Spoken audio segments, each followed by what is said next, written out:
சென்னை குரோம்பேட்டை மாநகர போக்குவரத்து கழக மத்திய தொழிற்கூடத்தில் குப்பை கூளம் போல அரசு பேருந்துகள் நிறுத்தி வைக்கப்பட்டுள்ள காட்சிகள் விடியா ஆட்சியின் அவல லட்சணத்தை அப்பட்டமாக தோலுரித்து காட்டியுள்ளது. மகளிருக்கான இலவச பேருந்து என இத்துப்போன பேருந்துகளுக்கு பிங்க் பெயிண்ட் அடித்து மோசடி நாடகம் ஆடிய விடியா அரசு பற்றிய செய்தி தொகுப்பை தற்போது காண்போம். தமிழகத்தின் தலைநகரான சென்னையில் மாநகர பேருந்துகளின் நடமாட்டம் வெகுவாக குறைந்து விட்டதாக நீண்ட நாட்களாகவே மக்கள் குற்றம் சாட்டி வந்தனர். அதனை நிரூபிக்கும் விதமாக சென்னை குரோம்பேட்டை மாநகர போக்குவரத்து மத்திய தொழிற்கூட காட்சிகள் அமைந்துள்ளது. தொழிற்கூடம் முழுவதும் பிங்க் நிற பேருந்துகள் குப்பை கூளம் போல் நிறுத்தி வைக்கப்பட்டுள்ளன. அந்த பிங்க் நிற பேருந்துகளின் மேற்கூரையில் காணப்படும் குப்பைகள் அது நீண்ட நாட்களாகவே அங்கு நிறுத்தப்பட்டிருப்பதை உறுதிப்படுத்துகின்றன.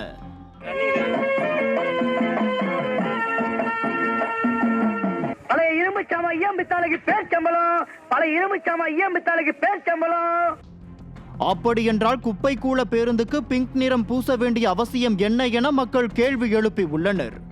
இத்துப்போன பேருந்துக்கு பெயிண்ட் அடித்து அது மகளிருக்கு இலவசம் என நாடகம் ஆடியது ஏன் என பெண்கள் கேள்வி எழுப்பி வருகின்றனர்.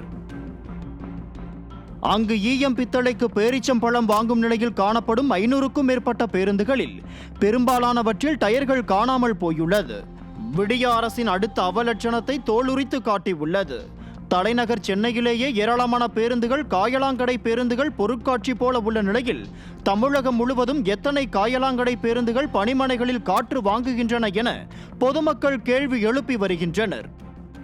தமிழகம் முழுவதும் அரசு பேருந்துகள் தொடர்ந்து கரப்பான் பூச்சி போல தலைகீழாக கவிழ்ந்து வரும் நிலையில் புதிய பேருந்துகளை வாங்க விடியா அரசுக்கு எதிர்க்கட்சித் தலைவர் எடப்பாடி கே பழனிசாமி அறிவுறுத்தினார்.